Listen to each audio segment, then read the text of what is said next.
ദേവാനാം ച ഹൃഷീനാം ച ഗുരും കാഞ്ചനസന്നിഭം ബുദ്ധിഭൂതം ത്രിലോകേശം തം ഗുരും പ്രണമാമ്യഹം. അഹം പ്രണമാമി, ഞാൻ നമസ്കരിക്കുന്നു ആ ഗുരുവിനെ. ബുദ്ധിഭൂതം, ബുദ്ധിക്ക് കാരണഭൂതനായ, ത്രിലോകേശം, മൂന്ന് ലോകങ്ങളുടെയും ഈശ്വരനായ ആ സാക്ഷാൽ ബൃഹസ്പതിയെ, ദേവ ആചാര്യനായ വ്യാഴത്തിനെ ഞാൻ നമസ്കരിക്കുന്നു. പ്രിയമുള്ള പ്രേക്ഷകരെ, നാം ഇവിടെ ചർച്ച ചെയ്യുന്നു ചാരവശാൽ ഒരു വർഷമായി മിഥുനൻ രാശിയിൽ നിൽക്കുന്ന വ്യാഴം തൻ്റെ ഉച്ചക്ഷേത്രമായ കർക്കിടകത്തിലേക്ക് വരികയാണ്. വളരെയധികം പ്രതീക്ഷാ നിർഭരമായ ഒരു മാറ്റമായിരിക്കും ഈ ഒരു വർഷക്കാലം വ്യാഴത്തിൻ്റെ. കാരണം എന്താണ്? വ്യാഴം തൻ്റെ ശത്രുക്ഷേത്രത്തിൽ നിന്നും തന്നെ പരമോച്ചമായ കർക്കിടകൻ രാശിയിലേക്ക് വരികയാണ്. അത് വളരെയധികം മാറ്റങ്ങൾ ലോകത്തിന് തന്നെ ഉണ്ടാകും. കാരണം വ്യാഴം സമ്പത്തിൻ്റെ ഗ്രഹമാണ്. വ്യാഴം അതിനാൽ ലോകത്തിൻ്റെ സാമ്പത്തിക സ്ഥിതിയെ എപ്പോഴും പൂർണ്ണതയിലെത്തിക്കുവാനും അല്ലെങ്കിൽ നശിപ്പിക്കുവാനും അതിന് അങ്ങേയറ്റം ബുദ്ധിമുട്ടുണ്ടാക്കാനും വ്യാഴത്തിന് കഴിയും. ആ ഒരു ക്ലേശങ്ങളൊക്കെ കഴിഞ്ഞ് തൻ്റെ ഉച്ചരാശിയിലേക്ക് വ്യാഴം പ്രവേശിക്കുമ്പോൾ ഈ വ്യാഴം വളരെ അനുകൂലമായ ഒരു സ്ഥിതി ലോകത്തിൻ്റെ സാമ്പത്തിക ഘടനയിൽ തന്നെ ഉണ്ടാകും, ഒരു സംശയവുമില്ല. പ്രത്യേകിച്ച് വ്യാഴത്തിൻ്റെ ഉച്ചക്ഷേത്രം കർക്കിടകമാണ്. കർക്കിടകം 5 വ്യാഴത്തിന് അത്യുച്ചവും മകരം 5 അതിനീചവുമാകുന്നു. ഇവിടെ കർക്കിടകം ഒരു പ്രത്യേകത, കർക്കിടകം ഒരു ജലരാശിയാണ്. ജലാശയ നിർമ്മാണശീല, വെള്ളവുമായിട്ട് ബന്ധപ്പെടുന്ന, ജലവുമായി ബന്ധപ്പെടുന്ന അല്ലെങ്കിൽ ഓയിൽ, തൈലം ഇതുമായി ബന്ധപ്പെടുന്ന ദ്രാവക രൂപത്തിലുള്ള എല്ലാ വസ്തുക്കളുടെയും ഗമനാഗമം, യാത്ര, സഞ്ചാരം, അതിൻ്റെ ക്രയവിക്രയം ഇതൊക്കെ കർക്കിടക രാശി കൊണ്ടാണ് ചിന്തിക്കുക. അതിനാൽ ലോകത്തിലുള്ള ഇന്നത്തെ ഈ ഇന്ധന പ്രതിസന്ധി, പെട്രോളിയം ഉൽപ്പന്നങ്ങളുടെ പ്രയാസങ്ങളെല്ലാം തന്നെ വ്യാഴത്തിൻ്റെ ഈ ഉച്ചസ്ഥിതിയിൽ വരുമ്പോൾ ഒരു സംയമനത്തിലൂടെ മാറി നല്ല ഒരു പദത്തിലേക്ക് എത്തിച്ചേരുമെന്ന് നമുക്ക് പ്രതീക്ഷിക്കാം. സർവേശ്വരാണം ധിഷണേസ്തി നിത്യം സാന്നിധ്യം അസ്മാത് ധിഷണേനുകൂലേ പ്രായോനുകൂല സകലാസ്യ ദേവാഹ തത് പ്രാതികൂല്യ സതി നാനുകൂലാഹ. വ്യാഴം വിശ്വസ്തനാണെങ്കിൽ എല്ലാ ഗ്രഹങ്ങളുടെയും അനുഗ്രഹം ആ വ്യക്തിക്ക് ലഭിക്കും. അനിഷ്ടസ്ഥനാണെങ്കിൽ ആനുകൂല്യങ്ങളൊന്നും ലഭിക്കുകയില്ല. അത്രത്തോളം ശക്തമാണ് വ്യാഴം. ഒരു കുട്ടിയെ അച്ഛനും അമ്മയും കാട്ടിൽ ഉപേക്ഷിച്ചാൽ പോലും അവിടെ വ്യാഴത്തിൻ്റെ ദൃഷ്ടിയുണ്ടെങ്കിൽ ആ കുട്ടി ദീർഘായുസായിട്ട് ജീവിതത്തിലേക്ക് വരുമെന്ന് പറയുന്നു. ദൃഷ്ടേ അമരരാജമന്ത്രിണ ദീർഘായുഹു സുഖഭാഗ്യ സസ്മൃത. അമരരാജമന്ത്രിണ, ദേവന്മാരുടെ മന്ത്രിയായ വ്യാഴത്തിൻ്റെ ദൃഷ്ടിയുണ്ട്. അത്രത്തോളം വ്യാഴത്തിൻ്റെ പ്രാധാന്യം ജ്യോതിശാസ്ത്രത്തിൽ പറയപ്പെട്ടിരിക്കുന്നു. ധീജിത് പുത്ര അംഗസൗഖ്യം വ്യാഴത്തിൻ്റെ കാരകധർമ്മങ്ങളാണ്. ധീ ബുദ്ധി, ചിത്ത് മനസ്സ്, പുത്ര അംഗസൗഖ്യങ്ങൾ, സന്താന ശ്രേയസ്, ശാരീരികമായ സുഖങ്ങളെല്ലാം തന്നെ. അതിനുമപ്പുറത്ത് ഞാൻ പറഞ്ഞു വ്യാഴം സമ്പത്തിൻ്റെ കാരകനാണ്. സമ്പത്തിനെ നിയന്ത്രിക്കുന്നു വ്യാഴം. അതിനാൽ സാമ്പത്തിക രംഗത്ത് ഈ കർക്കിടക മാസത്തിൽ വ്യാഴം വരുന്ന സമയം മുതൽ വരുന്ന ഒരു വർഷക്കാലം വളരെ അനുകൂലമായിരിക്കും. വ്യാഴം ഒരു രാശിയിൽ നിൽക്കുന്നത് ഒരു വർഷമാണ്. ഒരു വർഷം പൂർണ്ണമായും വ്യാഴം ഒരു രാശിയിൽ നിൽക്കുന്നു. ഏറ്റവും അധികം നിൽക്കുന്നത് ശനിയാണ് 2.5 വർഷം, പിന്നെ രാഹു കേതുക്കൾ 1.5 വർഷം, പിന്നെ വ്യാഴം 1 വർഷം പൂർണ്ണമായും. എപ്പോഴാണ് വ്യാഴം കർക്കിടക രാശിയിൽ പ്രവേശിക്കുന്നത്? എൻ്റെ പ്രിയമുള്ള പ്രേക്ഷകർ അറിയണം. വ്യാഴം 1201 ഇടവ മാസം 18-ാം തീയതി, അതായത് 2026 ജൂൺ മാസം 2-ാം തീയതിയാണ് കർക്കിടകൻ രാശിയിൽ പ്രവേശിക്കുന്നത്. അവിടുന്ന് ഒരു വർഷക്കാലം, അതിനിടയിൽ വ്യാഴത്തിന് ആദിത്യനോട് വളരെ അടുക്കുമ്പോൾ മൗഢ്യമുണ്ടാകാം. അപ്രകാരം തന്നെ വ്യാഴം വക്രിയായിട്ട് സഞ്ചരിക്കാം, അതിചാരത്തിൽ സഞ്ചരിക്കാം. എങ്കിലും ഈ ഒരു വർഷക്കാലം ലോകം സുരക്ഷിതമായിരിക്കും. ഏതെല്ലാം രാശിക്കാർക്കാണ് ഈ വ്യാഴത്തിൻ്റെ മാറ്റം വളരെ അനുകൂലമായി വരിക? മേടം രാശിക്കാർക്ക് മിശ്രഫലത്തെ പ്രദാനം ചെയ്യും. ഇടവൻ രാശിക്കാർക്ക് വ്യാഴം അത്ര ശുഭമല്ല, 3-ാം ഭാവത്തിലാണ്. അത് അഷ്ടമാധിപത്യ ദോഷവുമുണ്ട്. ഇടവൻ രാശിക്കാർ ശ്രദ്ധിക്കണം. മിഥുന രാശിക്കാർക്ക് വ്യാഴം അങ്ങേയറ്റം അതിശക്തമായി 2-ാം ഭാവത്തിൽ നിൽക്കുന്നു. കർക്കിടകൻ രാശിക്കാർക്ക് ജന്മവ്യാഴമാണ്, ഭാഗ്യാധിപനാണ്.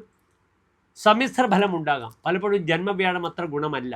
എങ്കിലും കഴിഞ്ഞ ഒരു വർഷം വ്യാഴം 12-ാം ഭാവത്തിലായിരുന്നു, വളരെ ദുർബലമായിരുന്നു. പലപ്പോഴും ജന്മവ്യാഴത്തിൽ അതിനേക്കാളും കുറച്ച് നന്മകളൊക്കെ ആകാം. അത് വിശദമായി ഓരോ രാശിക്കാരുടെ ഫലം നാം ചർച്ച ചെയ്യുന്നതാണ്. ചിങ്ങൻ രാശിക്കാർക്ക് വ്യാഴം ദുർബലമാണ്, 12-ലാണ്. കന്നി രാശിക്കാർക്ക് വ്യാഴം ഏറ്റവും നല്ലതാണ്, 11-ലാണ്. തുലാം രാശിക്കാർക്കും വ്യാഴം 10ാം ഭാവത്തിൽ നിൽക്കുന്നു, നല്ലതാണ്. മാനസിക പ്രയാസങ്ങളില്ലാതെ ശ്രദ്ധിക്കണമെന്ന് മാത്രം. വൃശ്ചികൻ രാശിക്കാർക്ക് ഏറ്റവും അനുകൂലമാണ്. ധനുരാശിക്കാർക്ക് വ്യാഴം ദുർബലമായി 8ാം ഭാവത്തിൽ നിൽക്കുന്നു, അത്ര ഗുണമല്ല. മകരൻ രാശിക്കാർക്ക് വളരെ ഗുണമാണ്. കുംഭൻ രാശിക്കാർക്ക് വ്യാഴം നിൽക്കുന്നത് അത്ര ഗുണമല്ല, 6ാം ഭാവത്തിലാണ്. മീനൻ രാശിക്കാർക്കും വളരെയധികം നന്മകൾ പ്രദാനം ചെയ്യും, 5ാം ഭാവത്തിൽ നിൽക്കുന്നു. അതിനാൽ പ്രത്യേകിച്ച് ഈ 12 രാശിക്കാരിലും മിഥുനൻ രാശിക്കാർക്ക് വളരെ ഗുണമാണ്. കന്നി രാശിക്കാർക്ക് വളരെ ഗുണമാണ്. തുലാം രാശിക്കാർക്കും ഗുണമാണ്. വൃശ്ചികൻ രാശിക്കാർക്ക് വളരെ ഗുണമാണ്. മകരൻ രാശിക്കാർക്ക് വളരെ ഗുണമാണ്. മീനൻ രാശിക്കാർക്കും വളരെ ഗുണമാണ്. ഇനി നമുക്ക് സവിസ്തരം ഓരോ രാശിക്കാരുടെയും ശുഭാശുഭ ഫലങ്ങളെ, ഈ വ്യാഴത്തിൻ്റെ മാറ്റം എപ്രകാരം പരിവർത്തനത്തെ പ്രദാനം ചെയ്യുന്നെന്ന് ചർച്ച ചെയ്യാം. ഏവർക്കും ഡോക്ടർ മാരാർജി നമ്മുടെ യൂട്യൂബ് ചാനലിലേക്ക് സുസ്വാഗതം.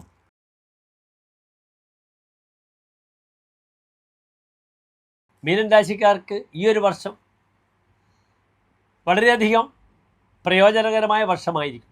ജൂൺ 1 മുതൽ വരുന്ന ഒരു വർഷക്കാലം. മീനൻ രാശിയുടെ അധിപനാണ് വ്യാഴം. ആ വ്യാഴത്തിന് കർമാധിപത്യം, ധനുരാശിയുടെ ആധിപത്യവുമുണ്ട്. ഇവിടെ ഒരു വലിയ പ്രത്യേകത, വ്യാഴത്തിൻ്റെ വിശേഷ ദൃഷ്ടി 9ാം ഭാവത്തിലേക്കുള്ള ദൃഷ്ടിയുണ്ട് മീനത്തിലേക്ക്. ത്രികോണം എന്നാണ് പറയുക. 5ലും 9ലും എല്ലാ ഗ്രഹങ്ങൾക്കും 7ാം ഭാവത്തിൽ ദൃഷ്ടിയുണ്ട്. പക്ഷേ വ്യാഴത്തിന് 5ലും 9ലും, ശനിക്ക് 3ലും 10ലും, ചൊവ്വയ്ക്ക് 4ലും 8ലും വിശേഷ ദൃഷ്ടിയാണ്. അതിനാൽ വ്യാഴത്തിൻ്റെ വിശേഷ ദൃഷ്ടി ഭാവത്തിലേക്കുണ്ട്. ഏതൊരു ഭാവത്തിലേക്കും ഭാവാധിപൻ നോക്കിയാൽ ആ ഭാവത്തിന് അഭിവൃദ്ധിയാണ് ഉണ്ടാവുക എന്നറിയുക. മീനൻ രാശി എന്നാൽ നിങ്ങൾക്കറിയാം. പുരൂരുട്ടാതി നക്ഷത്രത്തിൻ്റെ അവസാനത്തെ 45 നാഴിക, ഉത്രട്ടാതി, രേവതി നക്ഷത്രങ്ങൾ വരുന്ന 2 നക്ഷത്ര സമൂഹം. ഇവിടെ നിങ്ങൾ മനസ്സിലാക്കുക, വളരെയധികം കർമ്മമേഖലയിലായാലും ഒരു വ്യക്തിയുടെ വ്യക്തിത്വ വികാസത്തിന് എല്ലാം തന്നെ വ്യാഴം വളരെയധികം സഹായകരമായി വർത്തിക്കുന്നതാണ്. കർമ്മമേഖലയിൽ വളരെയധികം മാറ്റങ്ങളുണ്ടാകും.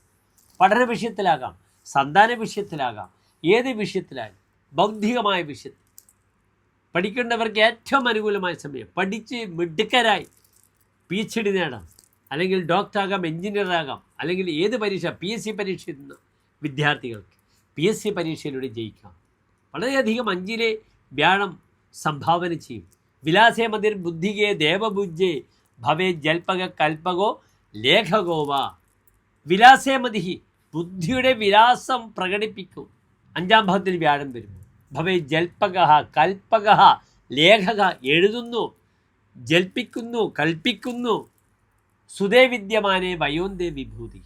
തനിക്ക് സന്താനങ്ങൾ ഉണ്ടായാൽ അവസാനം മാത്രം അവർക്ക് കൊണ്ട് നന്മകൾ പ്രദാനം ചെയ്യപ്പെടും. ഫലോപദ്രവ പാകകാലേ ഫലസ്യ. സന്താന വിഷയത്തിൽ ഒരു ചെറിയ ദോഷം എന്താണ്? പുത്രകാരകനായ വ്യാഴം പുത്രഭാവത്തിൽ 5ാം ഭാവത്തിൽ നിൽക്കുന്നത് മക്കൾക്ക് നല്ലതല്ല, അവർക്ക് ദോഷമുണ്ടാക്കും എന്നൊരു ഫലമുണ്ട്. അപ്രകാരം തന്നെയാണ് സഹോദരകാരകനായ ചൊവ്വ സഹോദര ഭാവമായ 3ാം ഭാവത്തിൽ നിന്നാൽ സഹോദരന് ദോഷമാണ്. പിതൃകാരകനായ സൂര്യൻ 9ാം ഭാവത്തിൽ പിതൃഭാവത്തിൽ വന്നാൽ അച്ഛന് ദോഷമാണ്. വിവാഹകാരകനായ ശുക്രൻ 7ാം ഭാവത്തിൽ വന്നാൽ ദാമ്പത്യം മോശമാകും. പ്രിയ കലഹ അസ്തഗതേ സുരദേപ്സുഹു, പ്രിയമായിട്ട് കലഹിക്കും.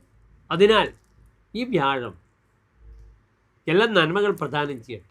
12 വയസ്സിന് താഴെയുള്ള കുട്ടികളുടെ പേരിൽ കർഹോമം ചെയ്യുക. 12 വയസ്സിന് മുകളിലുള്ള കുട്ടികളുടെ പേരിൽ 18 വയസ്സ് വരെ മൃത്യുഞ്ജയ അർച്ചനയോ പുഷ്പാഞ്ജലിയോ ചെയ്യുക. മീനൻ രാശിക്കാരുടെ രാശി ദോഷപ്രകാരം മക്കൾക്ക് 5ാം ഭാവത്തിൽ നിൽക്കുന്ന മക്കൾക്ക് ഒരു ദോഷവും വരാൻ പാടില്ല എന്ന് അറിയുക. അതിനുവേണ്ടി പ്രയത്നിക്കുക. നന്നായി മന്ത്രം ചെയ്യുക, വിഷ്ണു സഹസ്രനാമം ചെയ്യുക. തനിക്ക് വളരെയധികം പ്രാധാന്യം ബൗദ്ധികമായ തലത്തിൽ ലഭിക്കും, ഒരു സംശയവുമില്ല. അവർക്ക് 7 ശനിയിൽ കാഠിന്യമുള്ള ജന്മശനിയുണ്ട്, അതിന് പരിഹാരം കാണും. ഓം ശം ശനീശ്വരായ നമഃ. പറ്റുമെങ്കിൽ എല്ലാ ശനിയാഴ്ചയും ഹനുമാൻ സ്വാമി ക്ഷേത്രത്തിലും വിഷ്ണു ക്ഷേത്രത്തിലും പോവുക. ഹനുമാൻ അവൽ നിവേദ്യം വഴിപാടായി സമർപ്പിക്കുക. അവിടെ വിഷ്ണു അല്ലെങ്കിൽ ശ്രീരാമസ്വാമിക്ക് തുളസിമാല പാൽപ്പായസവും വഴിപാടായി സമർപ്പിക്കുക. എല്ലാം മംഗളമായി ഭവിക്കട്ടെ എന്ന് പ്രാർത്ഥിക്കുന്നു.